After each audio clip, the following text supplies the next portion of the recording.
ঘরের মাঠে ওয়েস্ট ইন্ডিজকে ২-১ ব্যবধানে হারিয়ে ১৯ মাস পর ওয়ানডে সিরিজ জিতল টিম বাংলাদেশ। রানের দিক থেকে ওয়ানডে ফরম্যাটে এটি বাংলাদেশের দ্বিতীয় বড় জয়। বাংলাদেশের সবশেষ ওয়ানডে সিরিজ জয় এসেছিল গেল বছরের মার্চে ঘরের মাঠে শ্রীলঙ্কার বিপক্ষে। এরপর টানা ৪টি ৫০ ওভারের সিরিজে পরাজয়ের মুখ দেখে মিরাজ শান্তরা। অবশেষে ১.৫ বছর পর জয়ের ধারায় ফিরল টাইগাররা, ভাঙল টানা ব্যর্থতার ঘোর।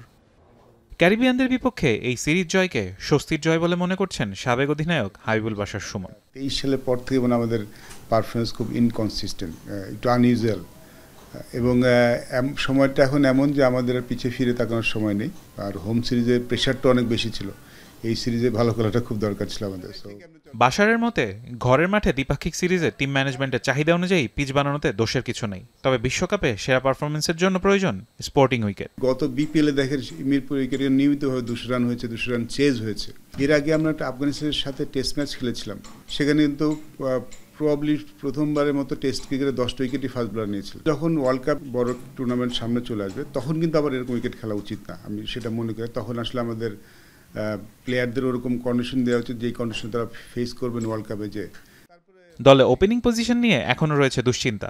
ওয়েস্ট ইন্ডিজ সিরিজে বোলিং ডিপার্টমেন্ট ভালো করলেও বিশ্বকাপের আগেই শক্তিশালী টপ অর্ডার দেখতে চান হাবিবুল বাশার। এছাড়াও কোচিং প্যানেলে দেশি বিদেশি সব কোচেরই সমান বোঝাপড়া দেখতে চান সাবেক অধিনায়ক। আমরা কিন্তু ধারাবাহিকভাবে পরিবর্তন আনছি ওপেনিং কম্বিনেশনে, যেটা দলের জন্য ভালো না। ১, ২, ৩ কিন্তু একদম স্পেশালাইজ পজিশন, এখানে আপনাকে সেট করতে হবে। কোচেস যে প্যানেলটা থাকে they need to be comfortable, সবার সাথে কনফিডেন্ট থাকাটা খুব ইম্পর্টেন্ট, তাহলে জিনিসটা কাজ করে।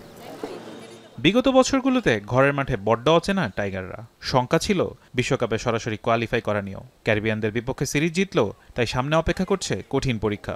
সেই সঙ্গে বিশ্বকাপের আগেই যথাযথ টিম কম্বিনেশন দাঁড় করানোই এখন বড় চ্যালেঞ্জ বলে মনে করছেন সংশ্লিষ্টরা। ফারহান ইহসান, এখন, ঢাকা।